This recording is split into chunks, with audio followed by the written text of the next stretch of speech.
तो जनाब हमारे सी प्रोग्रामिंग कोर्स में आज है डे नंबर 42 और जनाब आज के दिन हम लोग सी प्रोग्रामिंग में स्टोरेज क्लासेस के बारे में जानने वाले हैं। स्टोरेज क्लासेस एक्चुअल में होती क्या है, इनको वेरिएबल के साथ कैसे यूज किया जाता है, ये सारी जानकारी आपको इस वीडियो में मिलने वाली है। प्लस इस वीडियो में जितनी भी चीजें आपको पीपीटी में पढ़ाई जाएंगी उनके नोट्स मैं अपने टेलीग्राम चैनल पर डाल दूंगा, तो आप नीचे ज्वाइन कर सकते हो, पीडीएफ को डाउनलोड कर सकते हैं। तो चलिए अपने वीडियो को स्टार्ट करते हैं बिना समय गवाए। तो जनाब हम लोग आ चुके हैं कंप्यूटर की स्क्रीन पे। आज हम लोग सी प्रोग्रामिंग में समझने वाले हैं स्टोरेज क्लासेस के बारे में कि सी प्रोग्रामिंग में स्टोरेज क्लासेस क्या होती है।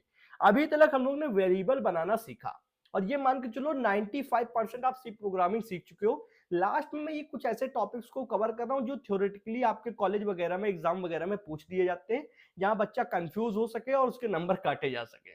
पर ऐसा नहीं है, अगर ये प्लेलिस्ट बनाई गई है तो बेसिक टू एडवांस तक लेके जाऊंगा। कुछ और ज्यादा वीडियोस नहीं आएंगी, सिर्फ इसके बाद 2 वीडियोस और आएंगी। और अगर आप लोग कहोगे कि भैया कुछ एक्सरसाइज वगैरह सॉल्व करा दो, तो कुछ प्रोजेक्ट बेस्ड एक्सरसाइज सॉल्व करा दूंगा एक वीडियो में, तो मैक्सिमम 3 वीडियोस होंगी। और वैसे तो ये प्लेलिस्ट कंप्लीट है, आपने जितना पढ़ रखा है उसमें से ही आपका सारा काम हो जाएगा। उसके बाद आप सी प्लस प्लस पढ़ सकते हैं अगर आप पढ़ना चाहें। वो उसका कोर्स अभी तो मेरे चैनल पे अवेलेबल नहीं है, इन फ्यूचर में उसको कराऊंगा, क्योंकि अभी मैं जावास्क्रिप्ट वेब डेवलपमेंट पे कंप्लीट करा रहा हूँ। तो बात कर लेते हैं स्टोरेज क्लासेस हैं क्या।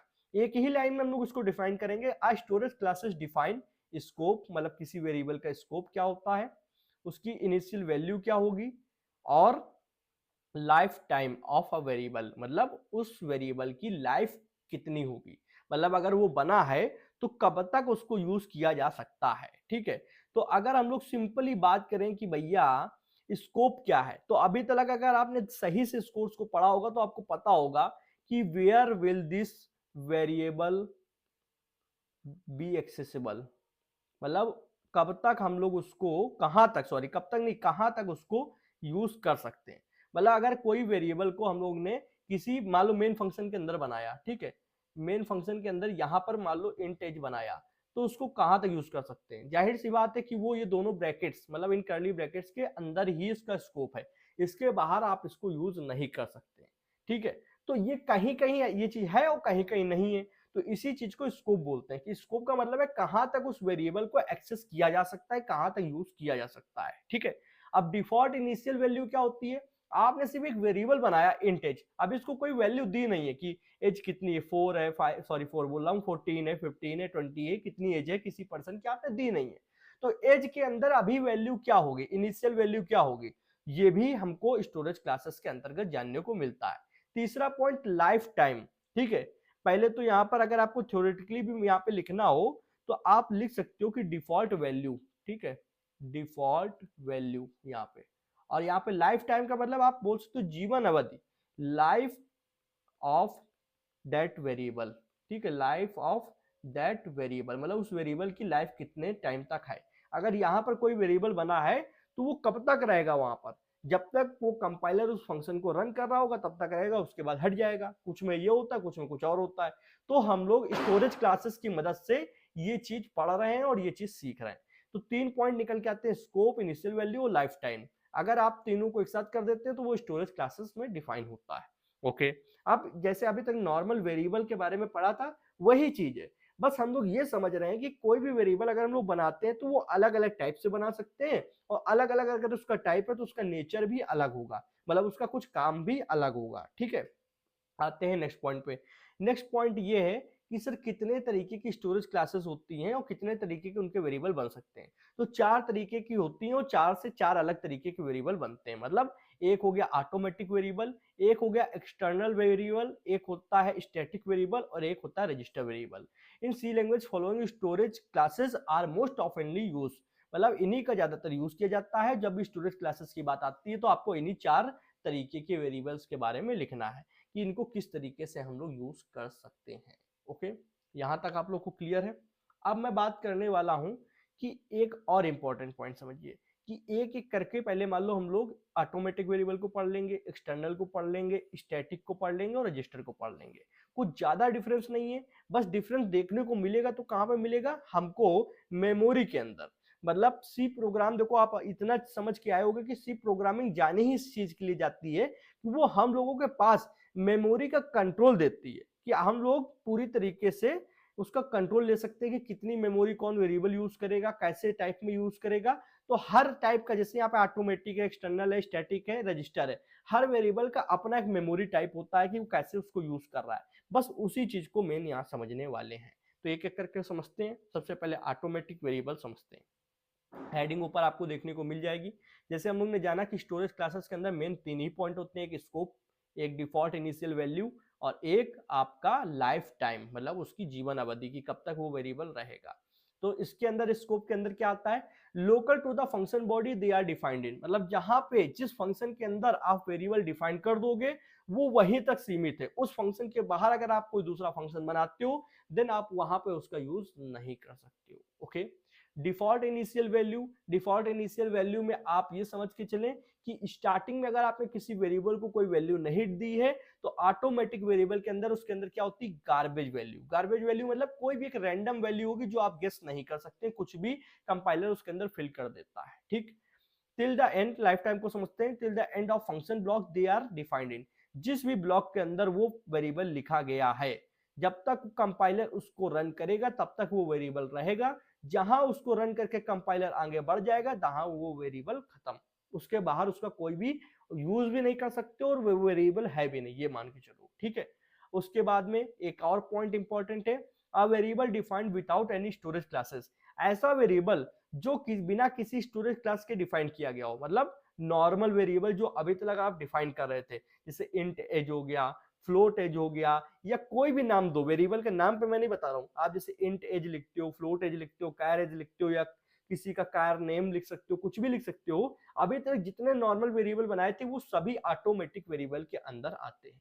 Automatic variable is a by default variable, अभी तक जो डिफॉल्ट वेरिएबल थे वो सारे ऑटोमेटिक वेरिएबल होते हैं।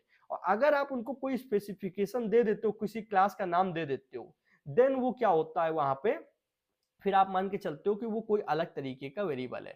जैसे स्टैटिक के लिए हम लोग को आगे स्टैटिक लिखना होता है, रजिस्टर के लिए रजिस्टर लिखना होता है। इस तरीके के वेरिएबल्स बनाने के लिए आपको इस तरीके का नाम यूज करने पड़ सकते हैं। बट जब आप बात करते हो सिंपली, और सिंपली किसकी, यहाँ पे नॉर्मल वेरिएबल्स की जो अभी तक आप बना रहे थे, तो उसके लिए आप ये मान के चलो इंट एज, सिंपल बस इतना लिख दो, इंट एज। ओके। या फिर अगर आप ऑटो इंटेज लिखते हो तब भी वो वही चीज है, इंटेज लिखते हो तब भी वही चीज है, दोनों सेम है। इंटेज एंड ऑटो इंटेज आर सेम। ओके। अभी तक हम लोग ने जितने पॉइंट्स पढ़े हैं उनको हम लोग क्या करने वाले हैं, एक बार प्रैक्टिकल भी करके देखने वाले हैं कि पॉइंट्स अपने आप में जस्टिफाई हैं या नहीं है, ये पॉइंट जो कह रहे हैं वो चीज होती भी एक्चुअल में कि नहीं होती है। तो आते हैं फटाक से देखते हैं कि इनमें क्या चीज हो सकती है और क्या नहीं हो सकती है। हम लोग यहाँ आए सी प्रोग्राम में, और ये मैंने वीएस कोड में एक फाइल बना रखी है main.c नाम से। चलिए हम लोग यहाँ पे फटाक से एक प्रोग्राम लिख लेते हैं, हैश इंक्लूड stdio.h, ये मैंने लिखा इंट मेन। सबसे पहले मैं एक मेन फंक्शन बना रहा हूँ। मेन फंक्शन के अंदर मैंने कहा रिटर्न जीरो। रिटर्न जीरो मतलब जब कुछ रिटर्न ना करो तो जीरो रिटर्न करके ये दिखाओ कि प्रोग्राम सक्सेसफुली रन हो गया है। ओके। अब मैं यहाँ पे एक वेरिएबल बनाता हूं इंट एज नाम से। ठीक। अब क्या अभी मैंने इस एज को कोई वैल्यू दी है, कोई भी वैल्यू नहीं, तो मैं इसको रन करके देखूंगा कि इसके अंदर आता क्या है। जब मैंने कोई वैल्यू दी नहीं है तो अगर इसको प्रिंट कराया जाए तो ये क्या प्रिंट कराएगा।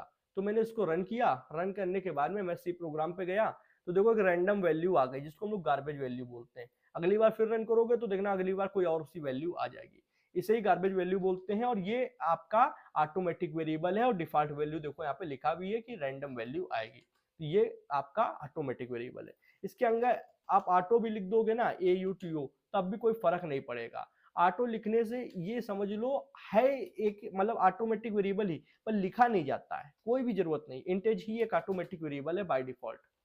ठीक। ओके। यहाँ पे इतना आप लोगों को समझ में आया, कोई डाउट नहीं है। अब हम लोग क्या करने वाले हैं, हम लोग इसको एक दूसरा पॉइंट जो था स्कोप वाला उसको समझेंगे कि ये स्कोप के मैटर में कैसा है। तो हम लोग एक दूसरा फंक्शन बना लेते हैं, मान लो इंट काउंट नाम से एक फंक्शन बनाया, COUNT काउंट नाम से। ये किया हम लोगों ने। यहाँ पे मैंने कहा प्रिंटफ में एज को प्रिंट करा दो, एज को प्रिंट करा दो। देखते हैं ये एच को प्रिंट करा पाता है या नहीं। किसी ने अगर सही से भी पढ़ा होगा तो कहेगा भैया क्या बता रहे हो, कहाँ से करा देगा, क्योंकि प्रिंटफ में आप जब प्रिंट करा रहे हो जो वेरिएबल को, वो तो आपने मेन फंक्शन के अंदर बना रखा है, और मेन फंक्शन के अंदर से जब तक आप उसको भेजोगे नहीं उस वेरिएबल को, वो उसको एक्सेस नहीं कर पाएगा। अगर मैं इसको रन भी कर दूं काउंट को इस तरीके से, तब भी आप देख लो यहां पर एरर दिखा रहा है और प्रिंट नहीं होगा, 100% नहीं होगा। मैं दिखाता हूं, देखो कहाँ हुआ, इसने कह दिया एज अनडिक्लेयर्ड। एज आप जो यहाँ पे करने की कोशिश करो वो अनडिक्लेयर है। हाँ, आप यहाँ से सेंड कर दो क्या, वैल्यू एज की, ठीक है, और यहाँ पे आप रिसीव कर लो इंट एज इस तरीके से, देन आप कर सकते हो, ठीक है, देन आप कर सकते हो। ये वैल्यू 2 बार गार्बेज वैल्यू प्रिंट हुई, एक यहाँ की एक वहाँ की। अगर आप एज को एक वैल्यू दे दो, मान लो आपने 12 दे दिया या 13 दे दिया, चलो ठीक है, और मैं यहाँ पे टर्मिनल को करता हूँ क्लियर। क्लियर करने के बाद में मैं दिखाता हूँ, ये देखो 13 2 बार प्रिंट हुआ। और अगर \n आप लगा देते हो तो दोनों न्यू लाइन में आएंगे, ठीक है, 13 2 बार आ जाएंगे, ठीक। एक ये आपके मेन फंक्शन वाला प्रिंटफ चल रहा है और एक आपका ये काउंट वाला। पर अगर आप डायरेक्टली सोच लो इस वेरिएबल को कहीं यूज कर लें इस मेन फंक्शन के बाहर, आप नहीं कर सकते। उसका स्कोप कहाँ तक है, इस जगह से स्टार्ट करता है, इस ब्रैकेट से, और यहाँ इसके यहाँ तक सीमित है बस, ठीक, ये इसका स्कोप होता है। ओके, तो ये था ऑटोमेटिक वेरिएबल। इसमें कुछ खास आपको करना नहीं होता है, ना कुछ खास है इसमें देखने लायक। ओके, अब हम लोग को बस करना है तो इसमें एक चीज कि एक्सटर्नल वेरिएबल पढ़ लेना है। एक्सटर्नल वेरिएबल थोड़ा खास होता है, they are same as global variable. जैसे ग्लोबल वेरिएबल होते हैं, ठीक है, वही चीज है external variable. Okay, global variable ही आप बोल सकते हो, थोड़ा सा फर्क होता है वो हम लोग देखेंगे। इसमें क्या होता है, इसको global to the program they are defined in, मतलब आप कोई भी फंक्शन बनाओ उसका कहीं पे भी यूज कर सकते हो। मतलब अगर एक बार वेरिएबल आपने ग्लोबली डिक्लेयर कर दिया, उसके बाद आप कहीं पर भी उसका यूज कर सकते हो, ठीक है। इसकी डिफॉल्ट वैल्यू क्या होती है, 0। सच में, हाँ। लाइफ टाइम क्या होता है, this variables are declared outside any function, मतलब ये वेरिएबल जो होता है वो किसी भी फंक्शन के अंदर नहीं होगा, आउटसाइड होगा, उसके बाहर होगा, ठीक है। डिक्लेयर करने के बाद क्या होगा, they are available throughout the life time of the program. जब तक वो प्रोग्राम है तब तक वो फंक्शन है, वो वेरिएबल है, ठीक है। जब तक वो प्रोग्राम चलेगा तब तक आप उस वेरिएबल का कहीं पे भी यूज कर सकते हो। A global variable can change by any function in program. अब ग्लोबल वेरिएबल आपने मान लो एज बनाया, इंट एज, ठीक, इसको भी कोई वैल्यू नहीं दी, तो आप उसको मेन फंक्शन से भी चेंज कर सकते हो, ठीक है। आप उसको काउंट फंक्शन से भी चेंज कर सकते हो, जो भी फंक्शन में आप यूज करोगे सबसे वो चेंज हो जाएगी, ठीक है। उसके बाद 3 पॉइंट और इंपॉर्टेंट है, it's recommend to minimize the use of unnecessary global variable in a program. हम लोग हमेशा रिकमेंड करते हैं कि कम से कम यूज करो और अननेसेसरी ग्लोबल वेरिएबल्स का यूज नहीं करना चाहिए, क्योंकि ये मेमोरी को बिल्कुल पकड़ के बैठे होते हैं, मेमोरी को लेकर बैठे होते हैं जब तक वो पूरा प्रोग्राम चलेगा।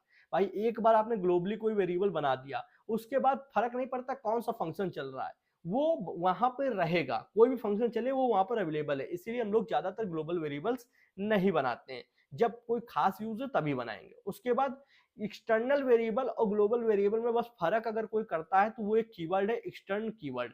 एक्सटर्न कीवर्ड क्या करता है, is used to inform our C compiler that given variable is declared somewhere else. जो भी वेरिएबल डिक्लेयर किया गया है वो कहीं ना कहीं पर अवेलेबल है और वहां से वो लाया जा रहा है, इंपोर्ट किया जा रहा है, ठीक है। कैसे इंपोर्ट किया जा रहा है वो मैं आपको दिखाऊंगा। एक पॉइंट और देख लो, using extern will not allocate space for the variable. अगर आपने किसी भी वेरिएबल के आगे लिख दिया कि एक्सटर्न और उसके बाद आपने लिखा इंट एक्स, मान लो एक्स की कोई भी वैल्यू हो, तो ये एक्स आप जैसे मान लो मेन डॉट सी या कोई भी आप फाइल के अंदर लिख रहे हो, तो वो यहाँ पर इसकी कोई भी स्टोरेज गैप नहीं करेगा, स्टोरेज नहीं लेगा, स्पेस नहीं लेगा, ओके, क्योंकि वो जान रहा है कि इसको इंपोर्ट किया जाएगा, क्योंकि इसके अंदर एक्सटर्न कीवर्ड का यूज है। आइए दिखाता हूँ, जैसे कुछ ज्यादा नहीं करते हैं, काउंट फंक्शन को थोड़ी देर के लिए हटा देते हैं और यहाँ पे हम लोग पहले मेन डिफरेंस समझते हैं ग्लोबल वेरिएबल के और नॉर्मल वेरिएबल के। मान लो मैंने कहा इंट एज, सिर्फ इंट एज लिखा, ओके। अब इंट एज लिखने के बाद में हम लोग एज की वैल्यू को सबसे पहले हटा देते हैं, यहाँ से हटा देते हैं, इसको बना ही नहीं, मान लो काउंट को भी हटाओ। अब प्रिंट कराते हैं सिर्फ एज की वैल्यू को, ठीक है, तो क्या प्रिंट होकर आएगी देखते हैं, एज की वैल्यू आई 0। तो हमारा ये जो लाइन थी मैं दिखाता हूँ, स्टार्टिंग में ही हम लोगों ने पढ़ा कि इसकी डिफॉल्ट वैल्यू क्या होती है, डिफॉल्ट इनिशियल वैल्यू 0 होती है। एक पॉइंट कंफर्म है, ओके। अब global to the program they are defined, global का मतलब आप चाहे मेन फंक्शन में इसका यूज करें, समझना, चाहे मेन फंक्शन में यूज करें या कोई और फंक्शन, इसके ऊपर मान लो मैंने काउंट फंक्शन बनाया, ठीक है, इंट काउंट, ओके। अब काउंट के अंदर भी अगर मैं प्रिंटफ करा दूं, क्या एज को प्रिंटफ करा दूं, अब देखो काउंट के अंदर कहीं भेजा नहीं है मैंने, ठीक है, फिर भी ये एरर नहीं देगा। क्या काउंट के अंदर यहाँ पे कोई पैरामीटर के रूप में एज आ रहा है, नहीं आ रहा है, फिर भी हम इसका यूज कर पा रहे हैं, और दिखाता हूं भी कर सकता हूं। मैंने कहा काउंट, और यहाँ पे मैं दिखाता हूं काउंट का यूज, जैसे काउंट रन होगा एज दोनों जगह प्रिंट होगी, दोनों जगह प्रिंट होगी। बस इसके अंदर बैक स्लैश एन लगा दूं जिससे दोनों न्यू लाइन पे आए, देखना दो जीरो आ गए, ठीक है, 2 जीरो आ गए। अब करने क्या वाला हूं, समझना, एज की वैल्यू मैं यहाँ पे दे दूंगा 4, तो देखना दोनों जगह 4 आएंगे प्रिंट होकर, ठीक, ओके। यहाँ पे back slash N work I think नहीं कर रहा है, मैं यहाँ पे लगाता हूँ, ठीक, 4 ओके। तो ये 4 कहां से आ रहा है, ये ग्लोबल वेरिएबल है, इसका स्कोप कहां होता है, कोई भी फंक्शन हो कहीं पर भी हो फर्क नहीं पड़ता, आप उसको आराम से यूज कर सकते हैं, चाहे अकाउंट फंक्शन हो, मेन फंक्शन हो, या 10 कोई और फंक्शन बना दो उस पर भी ये चलेगा। बस ये क्या करता है कि जब इस पर डिपेंड नहीं किसी फंक्शन पे, तो ये क्या है, ग्लोबली बना हुआ है, और ये जब तक रहेगा, जब तक ये पूरा प्रोग्राम चलेगा, प्रोग्राम फाइल चलेगी तब तक ये जगह लिए रहेगा, इसलिए हम लोग उसको कम बनाते हैं, ओके। तो हम लोग ने स्कोप भी समझ लिया, लाइफ टाइम भी समझ लिया कि जब तक आपका प्रोग्राम रहेगा तब तक ये चलेगा, डिफॉल्ट वैल्यू वाला भी हम लोग ने पॉइंट देख लिया, ठीक है। A global variable can change by any function in the program. चलो अब अगर मैं कहूं कि इसकी एज 4 है, मैं यहां पर चेंज कर देता हूं एज, मैंने कहा एज इज इक्वल टू 5, ठीक। अब करते हैं चेंज और देखते हैं कि हो भी रहा है कि नहीं। इसको करने के बाद ऊपर देखो पहला वाला प्रिंटफ जहां पर मैंने एज इसकी नहीं चेंज की थी वहां 4 है, फिर मैंने इसकी वैल्यू को चेंज कर दिया 5, और 5 करने के बाद ये जब काउंट में प्रिंट हुआ जाके तो कितनी हुई 5, ओके, समझ में आया, ठीक है। अगर इसी चीज को मैं यहां से हटाकर यहां कर दूं तब भी चेंज होगा, यहां कर दूं, अब इस जगह 5 की जगह मैं 7 कर देता हूं, रन किया, रन करने के बाद देखना पहला 4 दूसरा 7, तो ग्लोबल वेरिएबल जो होते हैं उनको कोई भी फंक्शन चेंज भी कर सकता है, ये भी पॉइंट जस्टिफाई हो गया। अब इसमें एक्सटर्न कीवर्ड का क्या यूज है वो जरा समझते हैं। एक्सटर्न कीवर्ड का मतलब, मैं एक फाइल और बनाऊंगा, न्यू डॉट सी, इसमें बनाया। अब इसमें अगर आप मेन फंक्शन पूरा लिखते हो, वैसे मेन फंक्शन लिखने पे एरर आएगा, पर मैं दिखाता हूं क्योंकि आपकी बेसिक अंडरस्टैंडिंग भी तो क्लियर होनी चाहिए कि क्या चीज हो रही है। हैश इंक्लूड, भैया कॉपी कर लो, क्यों कर लूँ कॉपी, कॉपी करता तो आज आप में और मेरे में अंतर ना होता, कॉपी करता तो आप में और मेरे में अंतर ना होता, क्योंकि बच्चे को हमेशा लगता है कि कॉपी करने से फास्ट हो जाती हैं चीज़ें, एक लेवल के बाद भले आप कर सकते हो पर स्टार्टिंग में आपको हमेशा ऐसे लिखना चाहिए, और आपके लिए मैं लिख रहा हूं कि आपको समझ में आए कि बार बार फंक्शन कैसे बनाया जाता है, ओके, रिटर्न 0, ठीक। अब मैंने कहा कि यहाँ एक फंक्शन में ग्लोबली बना देता हूँ, चलो, क्योंकि मेन फंक्शन हटाना पड़ेगा, अभी मुझे मालूम है कि मेन फंक्शन हटेगा। मैंने कहा एज इक्वल टू 5, ठीक। अब मैं आता हूँ मेन फंक्शन में, मेन फंक्शन से मैं एज हर जगह से हटा देता हूँ, जहां जहां एज लिखा है हर जगह से, ओके। अब मेन फंक्शन सिर्फ रखते हैं, काउंट वाला हटा देते हैं थोड़ी देर के लिए, ठीक है। अब समझना मेरी बात को, यहाँ पे क्या ये प्रिंट होगा, पहले रन करते हैं, आप जानोगे एरर आएगा, ठीक है, एरर आएगा क्योंकि आप कहोगे एज तो कहीं है ही नहीं, जाहिर सी बात है, प्रोग्राम भी यही कहेगा कि एज इज अनडिक्लेयर्ड, ओके। अब इसको मैं यहाँ पर क्या करता हूं, ये जो न्यू डॉट सी फाइल है और मेन डॉट सी फाइल है, इसको मैं यहाँ पर इंक्लूड कर सकता हूं, मतलब जोड़ सकता हूं, सच में, हाँ, ओके। कैसे कर सकते हैं, आपको लिखना है हैश इंक्लूड, ठीक है, और इन्वर्टेड कॉमा में न्यू वाली जो फाइल है न्यू डॉट सी, ये मैंने किया। करने के बाद में अब देखना जैसे मैं रन करूंगा तो एरर आएगा, एरर क्या कहेगा, भैया 2 बार मेन फंक्शन आपने लिख दिए, 2 बार कौन से, एक तो ये जो इसमें मेन फंक्शन है भाई, जो मेन फाइल है इसमें, और एक न्यू डॉट सी में भी आपने मेन फंक्शन लिखा है, तो हमको क्या करना है, न्यू डॉट सी से मेन फंक्शन हटा देना है। अब क्या है, एक एसटीडी फाइल हेडर फाइल है और एक हमारी ग्लोबल वेरिएबल है, ये न्यू डॉट सी और मेन डॉट सी आपस में कनेक्ट हो चुकी है, ये आपको मान के चलना है, कैसे भैया, ऊपर जो आपने इंक्लूड कर दिया है इस तरीके से कनेक्ट हो गई है। अब हम लोग एज के अंदर वैल्यू प्रिंट करा सकते हैं, हाँ करा सकते हैं। जैसे इसको रन करेंगे भैया 5 यहाँ पे दिखाया, तो पर ये देखो ये जो लगा है इसको ना लगाओ, ये लगाने से आपका प्रॉब्लम हो रहा है, ठीक है। ओके, अब एक चीज समझना, एक चीज समझना, जैसे ही यहाँ पे ये चीज करते हो, रन अगेन करते हैं, वैल्यू तो प्रिंट हो जाएगी, वैल्यू तो प्रिंट हो जाएगी। ये 5 आ रहा है कहाँ से, यहाँ से। पर हमेशा जब भी ऐसा करो तो ये बता दो कि ये एक वेरिएबल मैंने बनाया है जो कि मैं ले रहा हूं इंट एज।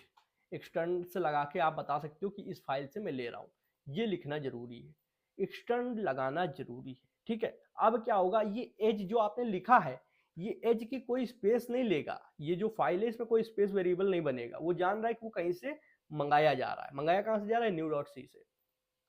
रन करते हैं, देखो 5 आ रहा है। ओके, इस तरीके से चीजें वर्क करती हैं।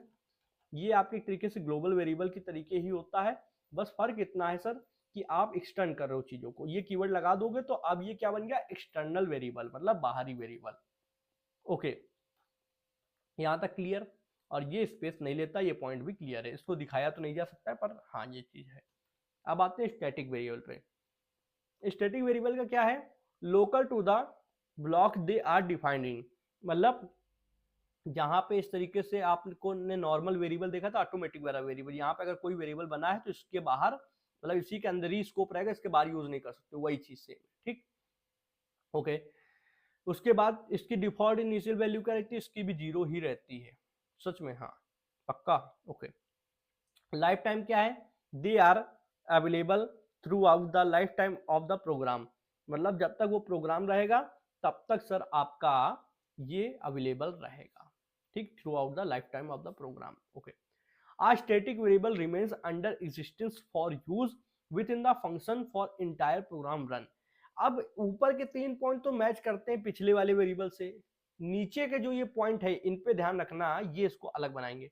एक स्टैटिक वेरिएबल क्या करता है, रिमेन्स, रिमेन्स मतलब याद रखता है, under existence for use within the function for entire program run. मैं आपको भी समझाऊंगा, एक सेकंड को।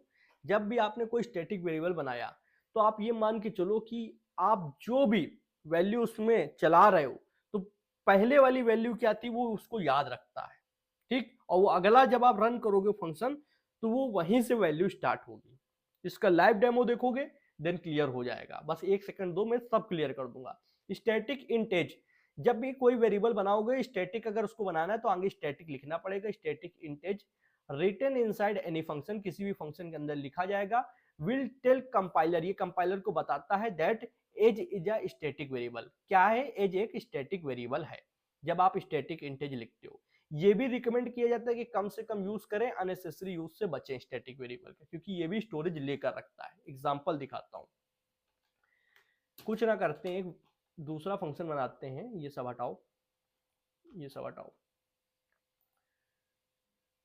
ओके, यहाँ पे लिखते हैं void void void और void count नाम से फंक्शन बनाते हैं, काउंट नाम से बनाया।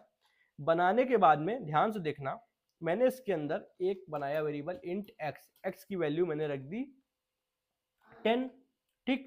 अब 10 रखने के बाद में जो कि स्टैटिक वेरिएबल अभी नहीं है, ये क्या है, नॉर्मल वेरिएबल है क्योंकि इंट x लिखा है।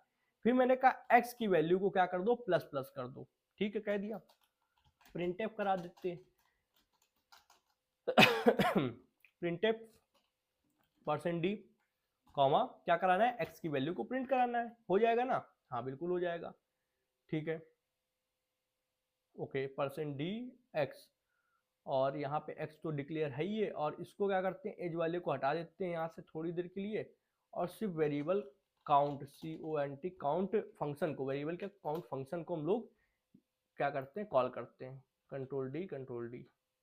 ओके, इसके ऊपर सेमीकोलन लगा देते हैं, ठीक है। अब मुझे बताना सोच के कि क्या होगा, आपको अगर ये एक x नाम का वेरिएबल बनेगा, उसकी वैल्यू 10 होगी, वो आगे चल के प्लस प्लस हो जाएगा तो उसकी वैल्यू 11 हो जाएगी, जो कि प्रिंट हो जाएगा। कितनी बार प्रिंट होगा, 3 बार फंक्शन चल रहा है तो 3 बार प्रिंट होगा। अगर आपकी ये डिफिनेशन है तो सबसे पहले तो कोई एरर नहीं आया, चिंता मत करो, वैसे ही दिखाता है। मैं थोड़ा सा इसको जूम करता हूँ, रन करता हूँ। देखो 3 बार 11 11 11 प्रिंट हो गया। बहुत सही आपने गेस किया था। आप अगर ये गेस कर रहे हैं बिल्कुल सही है। मैं इसको बस क्या करता हूँ, एक बार फिर से प्रिंट कराता हूँ, जिससे ये एक साथ ना आके नीचे नीचे करके आए, ठीक है, वर्टिकली। ओके, 3 बार 11 क्यों प्रिंट हुआ? क्योंकि भैया वही जो आपने डिफिनेशन बताई थी वो सही थी कि इसकी वैल्यू x की वैल्यू 10 है, x प्लस प्लस होगा 11 हो जाएगा और 11 प्रिंट हो जाएगा। कितनी बार प्रिंट होगा? जितनी बार फंक्शन चल रहा है, ठीक। अब मैं कुछ नहीं करूंगा, सिर्फ इसके आगे लिख दूंगा स्टैटिक, STATIC। ओके, क्या हो गया? अब ये एक स्टैटिक वेरिएबल हो गया, ठीक। स्टैटिक वेरिएबल से क्या होगा, इसकी वैल्यू 10 थी, 11 हो गई थी, ये प्रिंट हो गया था, पहली बार में ये होगा, ठीक। फिर जैसे ही दोबारा आप इसको कॉल करोगे तो ये अपनी पुरानी वैल्यू याद रखेगा। पुरानी वैल्यू कितनी होगी थी? 11। फिर 11 के बाद ये नहीं चलेगा, x इक्वल टू 10 नहीं चलेगा। फिर क्या होगा? 11 के बाद फिर 11 प्लस प्लस होगा, 12 हो जाएगा, 12 प्रिंट हो जाएगा। फिर अगली बार जब आप इसको रन कराओगे, मतलब अगली बार इस फंक्शन को कॉल करोगे, तो पिछली बार वैल्यू कितनी थी? 12 थी। फिर ये लाइन चलेगी नहीं, ये 12 फिर प्लस प्लस होगा, मतलब ये 13 हो जाएगा। तो क्या लिख के आएगा? 11 12 13। क्यों भैया? क्योंकि स्टैटिक वेरिएबल रिमेन रखता है अपनी पहले वाली वैल्यू को। तो जितनी बार कोई भी फंक्शन कॉल होगा उतनी बार वो पुरानी वैल्यू के साथ आगे बढ़ेगा। पिछली बार 11 थी तो अगली बार 12 हो जाएगी, फिर अगली पिछली बार 12 थी तो अगली बार 13 हो जाएगी। इस तरीके से काम होगा। दिखाता हूं, ये देखो 11 12 13। ओके, ये किस वजह से हो पा रहा है? सिर्फ स्टैटिक वेरिएबल की वजह से। स्टैटिक वेरिएबल की अपनी ये खूबी है कि ये मेमोरी की ओल्ड वैल्यू, जो उस वेरिएबल की ओल्ड वैल्यू थी वो याद रखता है। पहले चांस में 10 से 11 हुई थी वैल्यू बढ़कर, प्रिंट हो गया था। दोबारा जब कॉल किया गया तो 11 से 12 हो जाएगी यहाँ पे बढ़कर, ये प्रिंट हो जाएगा। फिर 12 से 13 भी हो जाएगी। ओके, अब आते हैं यहाँ पर, ठीक है। यहाँ पे हम लोगों ने स्टैटिक वेरिएबल समझ लिया। स्टैटिक वेरिएबल कुछ अलग नहीं था, सेम जैसे आपने अभी तक चीजें पढ़ी हैं वैसे ही चीजें थी, कुछ अलग था ही नहीं। अगर कोई सोच भी रहा है कि भैया इसमें कुछ अलग, मतलब ऐसा कुछ नहीं है, जैसे नॉर्मल वेरिएबल होते हैं वैसे ही था। पर क्या स्टैटिक वेरिएबल अपनी ओल्ड वैल्यू को याद रख सकता है, इसलिए खास है। हर कंपाइलर, सॉरी, हर जितने वेरिएबल है उनकी हर क्लासेस के अंदर छोटा छोटा डिफरेंस है। ऑटोमेटिक वेरिएबल जो आप बनाते हो, जैसे नॉर्मल वेरिएबल है वही ऑटोमेटिक वेरिएबल होते हैं। एक्सटर्नल वेरिएबल क्या करता है? मान लो एक फाइल है न्यू डॉट सी, इसके अंदर कोई वेरिएबल बना है, इसको वेरिएबल को हम लोग मेन डॉट सी में इंपोर्ट कर सकते हैं। किसकी मदद से? एक्सटर्नल वेरिएबल की मदद से। सिर्फ आपको एक्सटर्न कीवर्ड लिखना होगा इस तरीके से, एक्सटर्न और उस वेरिएबल का नाम, ठीक। उसके बाद आपने स्टैटिक पढ़ा, स्टैटिक में आपको सिर्फ आगे स्टैटिक लिख देना, जिससे उस पुरानी वैल्यू को याद रखेगा, आगे वहीं से स्टार्ट होगा। अब आते हैं रजिस्टर वेरिएबल पे। रजिस्टर वेरिएबल एक्चुअल में होता कुछ नहीं है, इसका एक कॉन्सेप्ट समझो। कंप्यूटर आर्किटेक्चर आपने अगर पढ़ा नहीं, मैं आपको थोड़ा सा बताऊंगा, सिर्फ थोड़ा सा। सीपीयू होता है, सीपीयू के अंदर प्रोसेसर में एक पार्ट होता है रजिस्टर मेमोरी, ठीक है, रजिस्टर बोलते हैं इसे, ठीक है, REGISTR, रजिस्टर। ये क्या होता है कि बहुत फास्ट होता है। जब भी कोई काम बहुत फास्टली और बहुत ज्यादा फ्रिक्वेंटली करना होता है तब हम लोग इसका यूज करते हैं, रजिस्टर का। तो अगर कोई वेरिएबल बहुत ज्यादा फ्रिक्वेंटली यूज किया जा रहा है, मान लो एज नाम से एक वेरिएबल बनाया और इसको बहुत बार फ्रिक्वेंटली यूज किया जाता है, और आपको ये मानना है कि मेरा प्रोग्राम कहीं पे फंसे ना और मेरा प्रोग्राम इस मात्र वेरिएबल को बहुत फास्टली लोड करा दे। मतलब और से इतना फर्क नहीं पड़ता, पर ये एक वेरिएबल ऐसा है जिसको बहुत फास्टली लोड होना पड़ेगा आपके प्रोग्राम में, ये आपकी मांग है। तो इस वेरिएबल को नॉर्मल स्टैक मेमोरी की जगह आप रजिस्टर के अंदर इसको क्या करोगे? बनाओगे।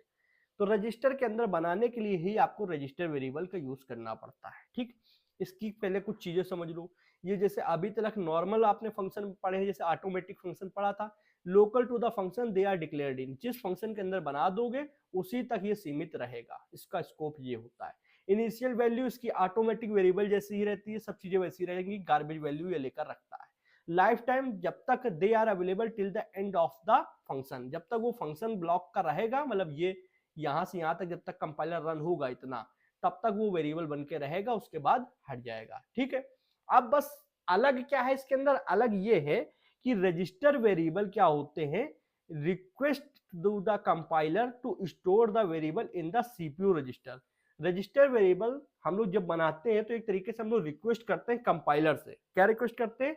कि ये वेरिएबल को सीपीयू रजिस्टर के अंदर सेव कराओ। Instant of storing in the memory, मतलब मेमोरी की जगह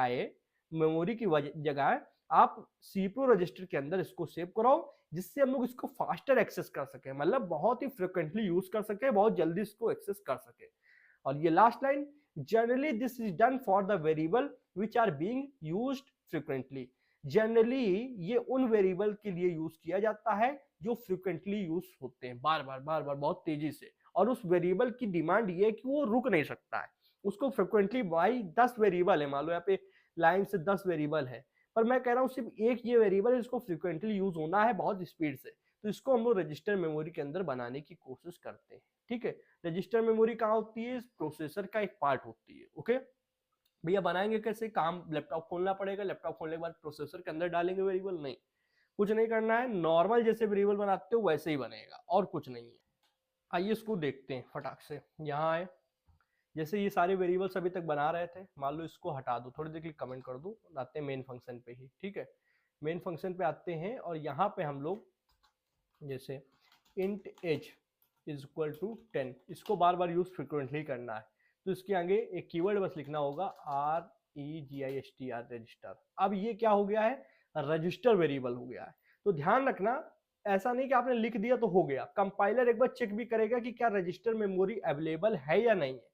ज्यादातर केसेस में अवेलेबल रहती है, बट अगर बाई चांस अवेलेबल नहीं है तो वो फिर नहीं दे पाएगा, पर वैसे रहती ज्यादातर केसेस में, और एक आधा वेरिएबल आप रजिस्टर के अंदर बना सकते हो फ्रिक्वेंटली यूज के लिए। तो आपने लिखा, अब वेरिएबल इसको रजिस्टर मेमोरी के अंदर, सॉरी रजिस्टर पार्ट के अंदर सीपीयू के बनाने की कोशिश करेगा, ये समझो। इसको यूज भी करके देखते हैं, एक प्रिंटफ चलाते हैं, प्रिंटफ। भैया ये क्या कुछ दिखेगा, समझ में आएगा? नहीं, इसका कोई फर्क नहीं दिखेगा, क्योंकि नॉर्मल एक प्रोग्राम है, इसमें आपको फर्क पता ही नहीं चलेगा। आप एक नॉर्मल वेरिएबल जिसको हम लोग ऑटोमेटिक बोलते हैं वो भी बना लो, कोई भी वेरिएबल बना लो, और रजिस्टर वेरिएबल बना लो, ठीक है, पर अगर आप सोच लो फर्क दिख जाएगा, फर्क नहीं दिखेगा। फर्क कहाँ है, सिर्फ मेमोरी के अंदर, कि वो फास्ट है। जैसे कोई अगर मान लो नॉर्मल वेरिएबल है, वो 0.0 सम सेकंड नैनो सेकंड में हो रहा है, तो वो उससे भी कम में ये लोड हो जाएगा रजिस्टर वेरिएबल। तो फर्क तो नहीं दिखेगा, बस हम लोग समझ ही सकते हैं कि रजिस्टर कीवर्ड का यूज कहां पर होता है। ऐसे कहीं देखने को भी आपको जल्दी कहेगा नहीं कोई कि चलो प्रोग्राम बनाकर दिखाओ जिसमें रजिस्टर वेरिएबल कैसे यूज होता है दिखे, ये ऐसे कोई नहीं कहेगा। हाँ, क्वेश्चन आ सकता है आपकी थ्योरेटिकली पेपर में कि रजिस्टर वेरिएबल जो बनाए जाते हैं वो क्यों बनाए जाते हैं, या फिर ऑब्जेक्टिव में पूछ सकते हैं कि रजिस्टर कीवर्ड का क्या यूज है सी प्रोग्रामिंग में। तो सिर्फ अगर ऑप्शन है तो आप बता सकते हो कि रजिस्टर कीवर्ड का यूज फ्रिक्वेंटली जो वेरिएबल यूज किए जाते हैं उनको बनाने के लिए किया जाता है, जिससे वो वेरिएबल सीपीयू या प्रोसेसर की रजिस्टर पार्ट में बन सकें और फ्रिक्वेंटली हम उनका यूज कर सकें। तो ये देखो यहाँ पर 10 आ गया। तो भैया कुछ फर्क नहीं दिखेगा? नहीं, सॉरी, कुछ फर्क नहीं दिखा सकता हूँ, सिर्फ समझा सकता हूँ कि रजिस्टर कीवर्ड क्या होते हैं। तो हम लोग ने 4 तरीके की क्लासेस पढ़ी थी, चारों हम लोग ने समझ ली। अगर इनमें से कोई भी डाउट हो तो आप सिर्फ ये करना कि एक बार वीडियो के स्लाइड में जो जो मैंने लिख रखा है वो लाइन को पढ़ना, क्योंकि वो लाइन अगर आपने नहीं पढ़ी मेरे साथ साथ तो समझ लो आपको हो सकता है कहीं डाउट हो। लाइन पढ़ोगे तो एक एक पॉइंट यहाँ पर क्लियर है। ऑटोमेटिक, फिर भी मैं एक रिवीजन देता हूँ, ऐसा समझो ऑटोमेटिक वेरिएबल वो वेरिएबल होते हैं जो अभी तक हम लोग बनाते आए, नॉर्मल वेरिएबल। इनका स्कोप जहां पे जिस फंक्शन के अंदर बनाओगे वहीं तक रहेगा। लाइफ जब तक वो स्कोप, मतलब ये समझो जब तक वो फंक्शन चल रहा है तब तक वो वेरिएबल है, उसके बाद नहीं है। ठीक, ये समझ में आया। एक्सटर्नल वेरिएबल आपका ग्लोबल वेरिएबल होता है कि आपने एक बार उसको बना दिया, उसके बाद आप किसी भी फंक्शन के अंदर उसको यूज कर सकते हो और कोई भी फंक्शन उस ग्लोबल वेरिएबल की वैल्यू को चेंज कर सकता है। हम लोग को बार बार एक्सटर्नल वेरिएबल नहीं बनाने होते हैं। इसमें कीवर्ड होता है एक्सटर्न कीवर्ड, ये कीवर्ड एक्सटर्न कीवर्ड, और इस कीवर्ड का यूज हम लोग तब करते हैं जब हम लोग इस वेरिएबल को किसी दूसरे फाइल में बना के रखे हों और वहां से यूज कर रहे हो दूसरी फाइल के अंदर। ठीक है, फिर आते हैं स्टैटिक वेरिएबल। जब हमको कुछ इस तरीके का प्रोग्राम बनाना हो कि ओल्ड वैल्यू के साथ काम हो, मतलब पहले वैल्यू थी 10, 10 से 11 हुई, फिर 11 हमारी ओल्ड वैल्यू है तो 11 से 12 हो जाए, फिर 12 हमारी ओल्ड वैल्यू है तो 12 से 13 हो जाए, जो मैंने प्रैक्टिकली दिखाया था। तो ओल्ड वैल्यू के साथ, मतलब पिछली वैल्यू को अगर आप चाहते हो कि वेरिएबल क्या करे, रिमेन करके रखे, मतलब याद करके रखे, देन आप स्टैटिक वेरिएबल यूज करोगे। सिर्फ स्टैटिक कीवर्ड आगे लिखना होता है, बाकी वेरिएबल वैसे बनेगा। रजिस्टर वेरिएबल का कुछ खास यूज ऐसे देखने को मिलेगा नहीं, सिर्फ आपको क्वेश्चन में ये पूछा जा सकता है, बशर्ते आप कहीं ऐसी जगह काम ना कर रहे होंगे इसरो या नासा के अंदर, यहाँ 0.0 सेकंड का भी फर्क बहुत इंपॉर्टेंट होता है। तो रजिस्टर कीवर्ड के साथ कोई वेरिएबल बनता है तो वो रजिस्टर पार्ट में बनता है प्रोसेसर के, और फ्रिक्वेंटली यूज करने के लिए बनाया जाता है। बस आई होप आपको ये वीडियो पसंद आई होगी सर। पसंद आई हो तो कुछ नहीं करना है, वीडियो को एक लाइक करना है, चैनल पर नया हो तो चैनल को सब्सक्राइब करना है, बेल आइकन को प्रेस करना है, जिससे आने वाले इंटरेस्टिंग वीडियोस एंड कोर्सेज की नोटिफिकेशन आप लोग को मिलती रहेगी। आप वेब डेवलपमेंट सीखना चाहते हैं, जावास्क्रिप्ट कोर्सेज और एचटीएमएल सीएसएस, मतलब ढेर सारे कोर्सेज डिस्क्रिप्शन में है, जाकर ज्वाइन कर सकते हो। इसी तरीके से बहुत ही हाई लेवल पे पढ़ा रखा है। और अगर कमेंट में कुछ भी अपना फीडबैक शेयर करते हो, समझ लो वो एक तरीके से मोटिवेशन का काम करता है हम लोगों के लिए। मैं तो कमेंट एक एक रीड करता ही हूँ, अगर आप करते हैं तो मुझे काफी अच्छा लगेगा। इसी के साथ अपनी वीडियो को विराम देता हूँ। थैंक्स फॉर फ्रेंड, जय हिंद, जय भारत।